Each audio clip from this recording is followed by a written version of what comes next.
ہم اس کے خلاف ریویو فائل کریں گے سپریم کورٹ میں کہ اب ایکسٹینشن کی گنجائش کسی کے پاس نہیں ہے۔ ہم حکومت سے مطالبہ کرتے ہیں کہ چیف جسٹس آنے والے کی فی الفور نوٹیفیکیشن کی جائے۔ جو لوگ اپنی گرفت دوسروں کو ڈیفیٹ کروا کے مضبوط کرتے ہیں اور جو لوگ ایکسٹینشنوں کی آڑ میں یہ سب کچھ کرتے ہیں، ان کو سبق لینے چاہیے بنگلہ دیش سے۔ بنگلہ دیش میں عوام نے بولا ہے، خلق خدا کو جب آپ روکیں گے تو خلق خدا بول اٹھتی ہے۔ انشاءاللہ تعالیٰ یہ موقع ہے، خلق خدا بولے گی انشاءاللہ تعالیٰ۔ اور جو لوگ پی ٹی آئی کے خلاف کنسپیرسی کر رہے ہیں، انشاءاللہ وہ سارے ناکام ہوں گے۔ ہمارا رانا فراز صاحب کی وہ ایم این اے ہیں جو سپریم کورٹ کے پہلے ڈیسیجن میں 39 ضمنے میں انکلوڈ تھے، اور ان کا نوٹیفیکیشن سپریم کورٹ کے پہلے آرڈر کے مطابق 25 جولائی کو بھی as a P T I M N A ہو چکا تھا۔ باقی دو ایم این اے صاحبان این اے 79 گجرانوالہ سے احسان ورک صاحب اور این اے 81 بلال صاحب گجرانوالہ سے، دونوں نے اپنے ایفیڈیوٹیں پی ٹی آئی کے حق میں سبمٹ کر دی تھی۔ ان کی جو پٹیشنز ہے سپریم کورٹ کے فیصلے پہ ہم اتنا ضرور کہنا چاہتے ہیں کہ پٹیشنیں پینڈنگ تھی۔ ہمارے کینڈیڈیٹ، ہمارے ایم این اے صاحبان ریمیڈی لیس ہو جائیں گے۔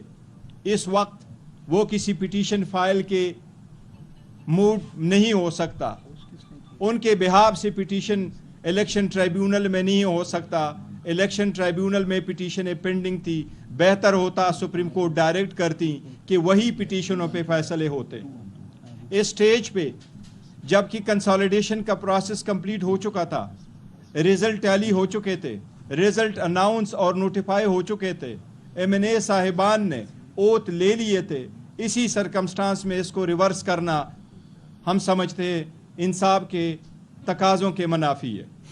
اسی طریقے سے کئی سازشیں پاکستان تحریک انصاف کے خلاف ہوئی۔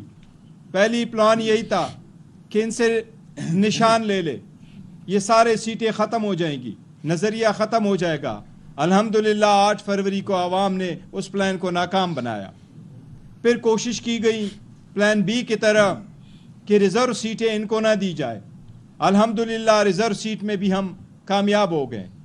اب ایک اور ریکاؤنٹنگ کی آڑ میں کوشش کی جا رہی ہے کہ ہماری جیتے ہوئے سیٹیں ان کو کنورٹ کیا جائے اور اس جیت کو ڈیفیٹ میں تبدیل کیا جائے۔